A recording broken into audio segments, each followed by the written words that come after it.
دلچسپ و عجیب نیوز کی جانب۔ بچپن میں سب نے چھپن چھپائی کا کھیل تو ضرور کھیلا ہوگا۔ اس کھیل میں ہر بچے کی کوشش ہوتی تھی کہ وہ ایسی جگہ پر چھپے جہاں سے اس کے ساتھی اسے ڈھونڈ نہ پائیں۔ چھپن چھپائی کا ایسا ہی ایک کھیل بنگلہ دیش میں بھی بچے کھیل رہے تھے، جہاں ایک بچے نے چھپنے کی ایسی جگہ کا انتخاب کیا جس کی وجہ سے وہ دوسرے ملک پہنچ گیا۔ جی ہاں، بنگلہ دیش میں ایک انوکھا واقعہ پیش آیا جہاں چھپن چھپائی کے لیے کھیلتے ہوئے معصوم لڑکا ملائیشیا پہنچ گیا۔ غیر ملکی میڈیا رپورٹس کے مطابق 17 جنوری کو ملائیشین بندرگاہ پر بنگلہ دیش سے پہنچنے والے سامان سے بھرے کنٹینر سے انتہائی پریشان حالت میں ایک لڑکا برآمد ہوا۔ دوران تفتیش معلوم ہوا کہ یہ بچہ بنگلہ دیش کے شہر چٹاگانگ میں اپنے دوستوں کے ساتھ چھپن چھپائی کھیلتے ہوئے کنٹینر میں چھپ گیا۔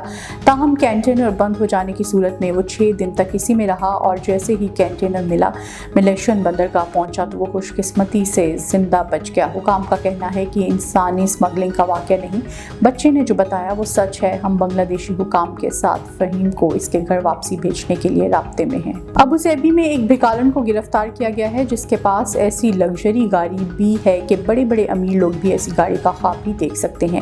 نجی خبر رساں ایجنسی کی رپورٹ کے مطابق ابو ظبی پولیس نے 6 نومبر سے 12 دسمبر 2022 کے دوران بھکاریوں کو گرفتار کیا، جن میں سے ایک مذکورہ خاتون بھی ہے۔ اس خاتون کے پاس کروڑوں روپے مالیت کی گاڑی تھی، تاہم پولیس کی طرف سے گاڑی کی تفصیلات مہیا نہیں کی گئیں۔